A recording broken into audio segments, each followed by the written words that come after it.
Hi friends. இன்றைக்கி நம்ம வீடியோவில் எதை பற்றி படிக்க போகிறோம் அப்படின்னு சொல்லி பார்த்தீங்கன்னா ஸ்டார்டிங் ஆஃப் சின்க்ரனஸ் மோட்டரை பற்றி படிக்க போகிறோம்.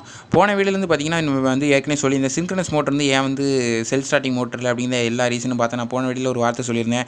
இதை வந்து ஸ்டார்ட் பண்ணுறதுக்கு நிறைய மெத்தட்ஸ் இருக்குது அப்படின்னா அதை தான் இந்த வீடியோவில் பார்க்க போகிறோம். ஸோ ஃபஸ்ட்டு மெத்தட் அப்படின்னு சொல்லி பார்த்தீங்கன்னா பானி மோட்டர்ஸ் அப்படின்னு சொல்லி பார்த்தீங்கன்னா வந்து ஸ்மால் சைஸ் இண்டக்ஷன் மோட்டர்லேயே வந்து பார்த்தீங்கன்னா பெரிய சைஸ் தான் இருக்கணும், பெரிய ரேட்டிங் தான் இருக்கணும் அப்படிலாம் கிடையாது. ஏன்னா வந்து நிறைய ரேட்டிங் மோட்டர் இருக்குது, நிறைய சைஸ் மோட்டர் இருக்குது. ஸ்மால் சைஸாக இருக்கலாம், லார்ஜ் சைஸாக இருக்கலாம், எவ்வளோ இருக்கலாம்.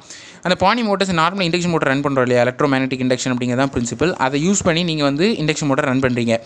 அந்த இண்டக்ஷன் மோட்டர் தான் என்ன பண்ணுறாங்கன்னா இதோட வந்து எக்ஸ்டர்னலாக வந்து கப்பிள் பண்ணி அதுக்கப்புறம் வந்து சின்க்ரனஸ் மோட்டரில் இந்த ரோட்டாரை வந்து ரொட்டேட் பண்ண வைக்கிறாங்க. அதாவது மேக்னெட்டிக் ஃபீல்டோட வந்து அதை வந்து கோஆப்ரேட் பண்ண வச்சு ரொட்டேட் பண்ண வைக்கிறாங்க. அதான் வந்து இந்த இண்டக்ஷன் மோட்டர், ஸ்மால் இண்டக்ஷன் மோட்டரோட பிரின்சிபல் ஃபர்ஸ்ட் பாயிண்ட். செகண்ட் பார்த்திங்கன்னா வந்து டேம்பர் வெண்டிங். இது என்ன டேம்பர் வெண்டிங் பார்த்தீங்கன்னா ரொம்பவே வித்தியாசமாக தான் கான்செப்ட் தான். இது என்ன சொல்லி பார்த்தீங்கன்னா வந்து ஸ்லிப்ரிங் இண்டக்ஷன் மோட்டர்ஸ் அப்படிங்கிறது இருக்குது பார்த்தீங்களா, அது வந்து ஒரு டைப்பு 3 ஃபேஸில். இதே வந்து ஸ்குரில் கேஜ் இண்டக்ஷன் மோட்டருங்கிறது இன்னொரு type. Squirrel cage induction motor வந்து ஒரு டைப் ஆஃப் ஒர்க்கிங் இருக்கும். ரெண்டுமே ஒரே டைப் தான். அதாவது என்னென்னா அதில் ஒரு ப்ராசஸ் இருக்கும், அந்த ப்ராசஸ் தான் இதில் நடக்குது. அந்த ப்ராசஸ் தான் வந்து பார்த்திங்கன்னா டேம்பர் வைண்டிங். ஃபீல்டில் இப்போ நார்மலாக நீங்கள் வந்து ஒரு சப்ளை கொடுக்குறீங்கன்னு வச்சுக்கோங்களேன், ஃபீல்டில் வந்து ஒரு சப்ளை கரண்ட் வந்து போய்கிட்டு இருக்கு. இப்போ நீங்கள் டேம்பர் வைண்டிங் வெளியில் வச்சிங்கன்னா என்ன ஆகுதுன்னா அதுலேயும் இந்த இதில் கனெக்ட் ஆகி ஒரு கரண்ட் வந்து ரன் ஆகும். இது வந்து பார்த்திங்கன்னா short circuited copper coil. So high amount of current வந்து இதில் ஃப்ளோ ஆகும். அதனால் வந்து பார்த்திங்கன்னா ரொம்ப கரண்ட் ஃப்ளோ ஆகிறதுனால இது மூலமாக நல்லபடியான ஒரு இன்டியூஸ்டு நல்ல மேக்னெட்டிக் ஃபீல்டு கிடச்சி அது மூலமாக வந்து அதோட வந்து கப்பிள் ஆகி ரோட்டார் வந்து ரன் ஆக ஆரம்பிக்கும். இது வந்து ஸ்குரில் கேஜ் இண்டக்ஷன் மோட்டர் இருக்கு இல்லையா, அதே மாதிரி தான் ரன் ஆகும். அதை வந்து ஸ்டார்டிங்கில் வந்து ஹை கரண்ட் இருக்கும் இந்த இடத்துல. இது வந்து காயில் வந்து ஷார்ட் சர்க்யூட் அப்படிங்கிறதுனால ஹை கரண்ட் ஃப்ளோ ஆகிறதுனால இது வந்து ஒரு இண்டக்ஷன் மோட்டராக தான் ஸ்டார்ட் ஆகும். அதனால் வந்து நீங்கள் பார்த்தீங்கன்னா ஸ்டார், டெல்டா அப்படின்னு நிறைய ஸ்டார்டர்ஸ் இருக்குது இல்லையா, நிறைய டைப் ஆஃப் ஸ்டார்டர்ஸ் இருக்குது. அதை பற்றி நம்ம இன்னும் சொல்லலை வீடியோஸில். இருந்தாலும் வந்து அது வந்து ஸ்டார்டர்ஸ் இருக்குது இண்டக்ஷன் மோட்டருக்கு. அந்த மாதிரி ஸ்டார்டர்ஸ் யூஸ் பண்ணி கரண்ட்டை கம்மி பண்ணிக்கலாம். ஸ்டார்டர்ஸ்ன்றது வந்து கரண்ட்டை இது பண்ணுறதுக்கு தான், லிமிட் பண்ணுறதுக்கு தான், தவிர வேறு எந்த மாதிரி பர்பஸும் இல்லை. அந்த மாதிரி வந்து லிமிட் பண்ணி யூஸ் பண்ணி இதை வந்து சின்க்ரனஸ் மோட்டர் ரன் பண்ணி வைக்கிறாங்க. இண்டக்ஷன் மோட்டர் வந்து ரன் ஆக ஆரம்பிக்கிறத சென்ஸ் இது வந்து ஸ்குரில் கேஜ் இண்டக்ஷன் மோட்டர் ஃபார்மேட்டில் இருக்கும். இதோட ஸ்டார்டிங் பார்த்திங்கன்னா கண்டிப்பாக லோ ஸ்டார்டிங் டார்க்காக தான் இருக்கும் கண்டிப்பாகவே. அடுத்து பார்த்திங்கன்னா வந்து டிசி மிஷின்ஸும் நம்ம நிறைய பார்த்தாச்சு. சீரிஸ் மோட்டார் இருக்கட்டும், ஷண்ட் மோட்டார் இருக்கட்டும், அல்லது வேறு எந்த டைப் ஆஃப் மோட்டார் இருக்கட்டும், எந்த டைப் ஆஃப் மோட்டார் இருந்தாலுமே டிசி மோட்டரை யூஸ் பண்ணி வந்து ஸ்டார்ட் பண்ணிக்கலாம் சின்க்ரனஸ் மோட்டரை. இப்போ நீங்கள் ஸ்டார்ட் பண்ணும்போது என்ன இருக்கும் பார்த்தீங்கன்னா ரோட்டாரோட கப்பிள் பண்ணி நீங்கள் ஸ்டார்ட் பண்ணுறீங்க.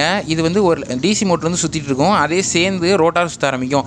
ஒரு லெவலுக்கு அப்புறம் பார்த்தீங்கன்னா டிசி மோட்டர் அதோட ரேட்டிங்கையும் தாண்டி சுற்ற ஆரம்பிச்சிடும் அவுட்புட்டில். அப்போ என்ன நடக்குன்னு பார்த்தீங்கன்னா அந்த மோட்டர் வந்து ஜென்ரேட்டராக மாறுது. கரெக்டாக மோட்டர் வந்து அதோட ரேட்டிங் ஸ்பீடுக்குள்ளே இருந்தால் மட்டும்தான் மோட்டர். அதுக்கு மேலே வந்து அதோட சப்ளை ஸ்பீடை விட அதிகமாகிடுச்சுன்னா அது வந்து ஜென்ரேட்டராக மாறிடும். கரெக்டாக அதே ஜென்ரேட்டர் பேர் என்ன பார்த்தீங்கன்னா எக்ஸைட் பண்ணுறதுக்கு யூஸ் பண்ணுறாங்க. நீங்கள் வந்து ஃபீல்டு எக்ஸைட்டேஷன் வந்து நீங்கள் வந்து நார்மலாக நீங்கள் வந்து எக்ஸ்டர்னல் சப்ளைல தான் கொடுக்கணும் கிடையாது, இந்த மாதிரி ஜென்ரேட் யூஸ் பண்ணி கொடுக்கலாம். ஸோ நீங்கள் மோட்டராக யூஸ் பண்ணி அதை ரன் பண்ணி வச்சுட்டு கடைசியில் மோட்டரே ஜென்ரேட்டராக மாறிடுது. ஸோ அந்த ஜென்ரேட்டருங்கிறதே வந்து என்னதுன்னா வந்து ஜென்ரேட் பண்ணக்கூடியது தான், பவர் சப்ளை வந்து ஜென்ரேட் பண்ணக்கூடியதுங்கிறது பேசிக்காக தெரியும் இல்லையா. அந்த சப்ளை யூஸ் பண்ணி தான் ஃபீல்டை வந்து எக்ஸைட் பண்ணிக்கலாம். அதாவது நீங்கள் எக்ஸ்டர்னல் சப்ளையை கொடுத்து ஃபீல்டு எக்ஸைட் பண்ணுறதை விட அந்த மோட்டரை வந்து ரன் பண்ண வச்சு அந்த மோட்டரே ஜென்ரேட்டராக மாற்றி அந்த ஜென்ரேட்டர்லேருந்து நீங்கள் என்ன பண்ணிக்கலாம் அப்படின்னா எக்ஸைட் பண்ணி ரன் பண்ண வச்சுக்கலாம். அப்படிங்கிறது தான் இந்த தேர்ட் டைப்.